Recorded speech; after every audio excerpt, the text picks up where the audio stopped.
friends. Pamela here. Thanks for joining me. I'd like to start today with a question: what is mindfulness? And there have been some definitions of mindfulness, but the one that I like includes 3 parts. The first part is the awareness, so that's your consciousness. The second part is the now. And the third part are these filters that we have built into us in our subconscious mind. And if we can practice being aware in the now and then recognize that we have these filters and just let them pass, we can be practicing our mindfulness. I have added into my program, Mindful Motion, movement, because it's been shown that having mindfulness with movement is more effective than mindfulness alone. So we'll be learning some of these motions that will help to allow you to have mindfulness along with the motions. And because you're using your body, some of these filters, these subconscious programs that are there, will be released. So it's got that benefit.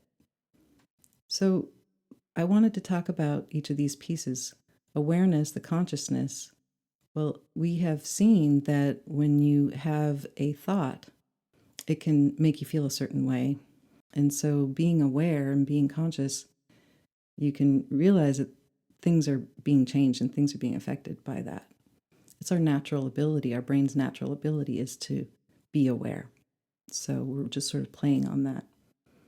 And then being in the now is important because when we're in the now, we're not stuck in the past and thinking about regrets or resentments.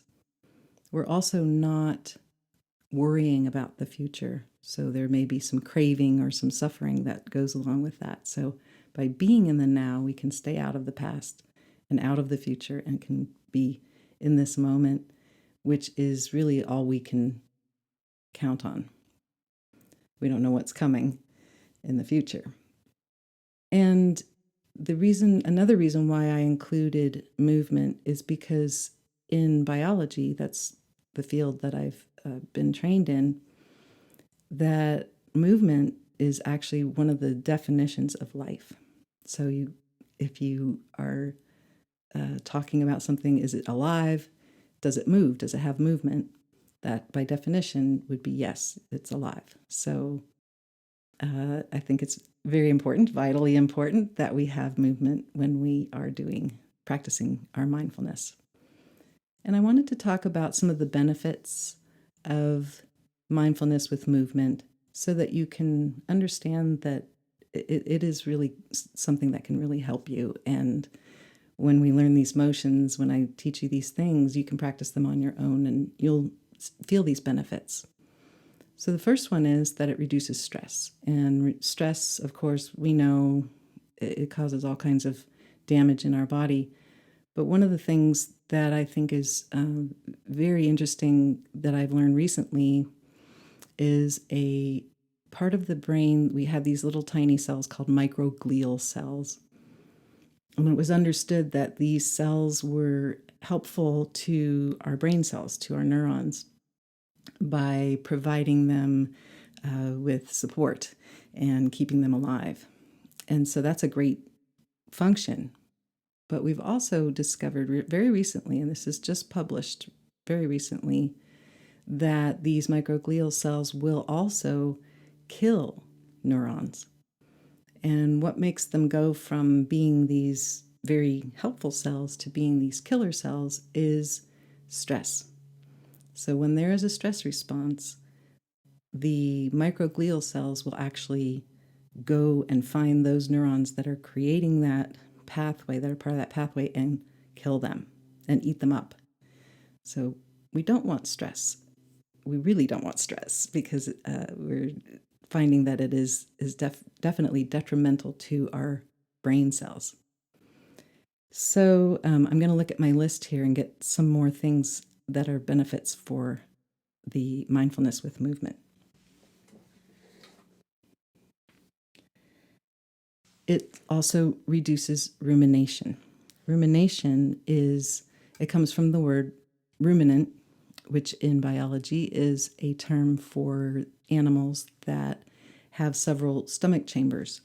They will eat their food, digest it a little bit, and then bring it back up again and digest it again and put it into the next chamber and bring it back up again.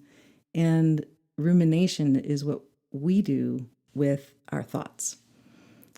So we have them kind of going around and around and around, and nothing gets solved. So this mindfulness with movement can reduce rumination. Another thing that it does is it is helpful for improving working memory, which is our short-term memory. And that's a really good thing. If you want to remember where your keys are, if you want to remember where your car is, you need that short-term memory. It also increases cognitive flexibility, which is a great thing to have. It decreases numbness and dissociation.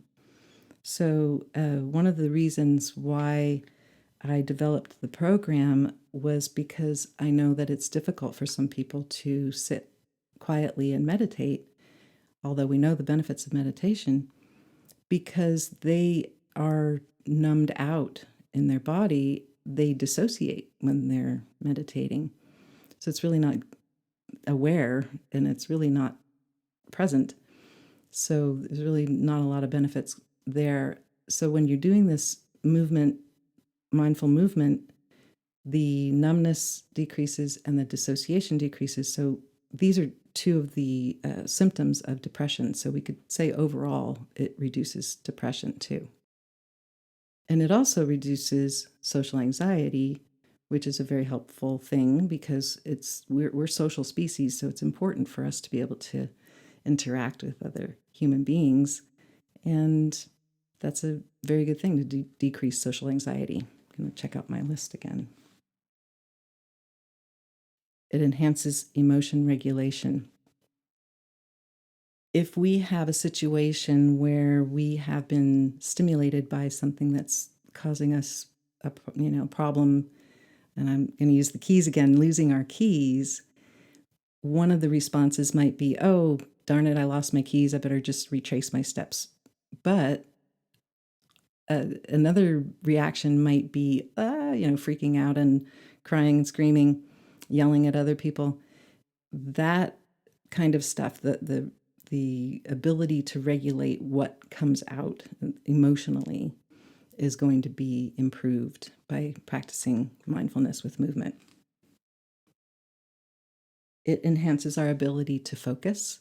And when we have a focused brain, we have a happy brain. It aids in decision making. It increases information processing speed. It boosts immune system function, which is a wonderful thing to have. It reduces addiction and cravings. And when we talk about the brain chemistry on another episode, I will get more into that addiction and cravings piece. It enhances relationship satisfaction, and I think that is tying in with that anxiety, the social anxiety. It improves sleep. Sleep is highly necessary. We certainly don't get enough of it in this time in our history, and it may not even be good sleep. You might wake up in the morning and not even feel refreshed. So having the benefit of a mindfulness practice can really improve your sleep. It decreases pain and muscle tension, and I think that's one of the big ones for me with fibromyalgia. There's a lot of pain and tension, and I found that these movements were ideal for reducing those symptoms. It improves flexibility, which is great because as we age, we don't want to, end up hunched over and not being able to move easily. So that's a really important thing too. And then it also improves our digestion. And that brings me to what I wanted to introduce today for the motion. The motion that we're doing today comes from my program, Mindful Motion Essentials. And it's the first one, and it's called Tongue. And the reason why I include that is because the tongue is the first part of the digestive tract. The digestive tract is a long tube. It's about 30 feet long, starts at your mouth, goes down your throat, your stomach, your small intestine, your large intestine, and the anal sphincter is the end of it. So this big long tube is all connected. So if we can have an awareness of our tongue, an awareness of a softness of our tongue, the entire digestive tract is affected positively. So the way that this works is very simple, and you can do this anywhere and anytime. So I'd like you to join in with me as we do together, the tongue. And what we're going to be doing very simply is first noticing before we do the motion, just noticing anything you might notice about your digestive system, perhaps any tightnesses or any kind of sensations. And there may not be any kind of awareness, and that's fine too. So just noticing. There's no agenda, just taking an inventory, a snapshot. And then you're going to press the tip of your tongue to the roof of your mouth, gently press it up, and then slowly release it on a count of maybe 5 seconds. Slowly let your tongue drop down and become soft, and allow your jaw to be soft. And then notice how you feel. And you may notice in your digestive system, your digestive tract, that there's some softening. There may be some easing up. That's what we're after. And let's try that again.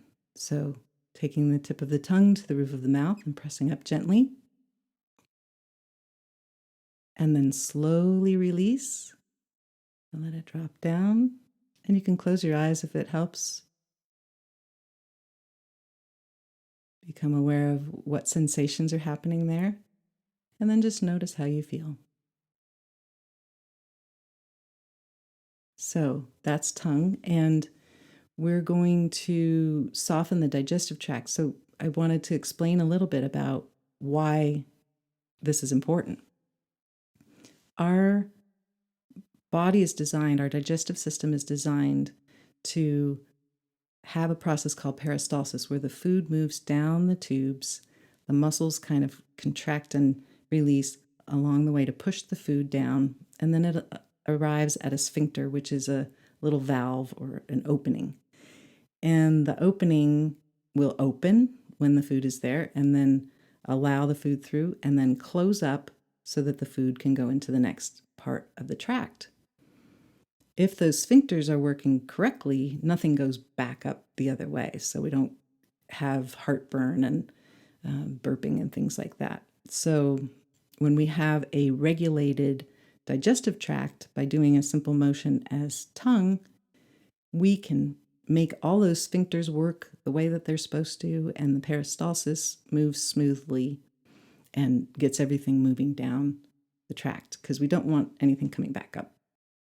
And so if you have a sluggish digestive system, if you have flatulence or burping, heartburn, anything like that, this activity can really help with that. And what's really cool about our body is the gut and all of our internal organs are innervated, which means that there are nerves that are going up to the brain. And about 80% of the information travels from the body to the brain. So basically, the brain is kind of listening for cues from the body. Is everything okay in there? And if the body is in a nice calm state and it's easy and things are moving along the way they're supposed to, now our nervous system says, oh, everything's okay, and we can go into optimal wellness. So by having our digestive tract calm and peristalsis moving things down and the sphincters opening and closing when they're supposed to, send signals of wellness to our nervous system and says, everything's okay, you're safe, you can digest your food, and it's all good. And another thing I'd like to do today is to bring another motion from mindful motion that is a sounding one. I call it the sigh of relief, and it's very simple. And again, you can do this pretty much anywhere. You don't have to be super noisy, but it does involve making some sound. So what you're going to be doing, and you can join in, please join in, is you're going to be taking a small inhale through the nose. So let's try this together. Small inhale through the nose, and then a larger one, and then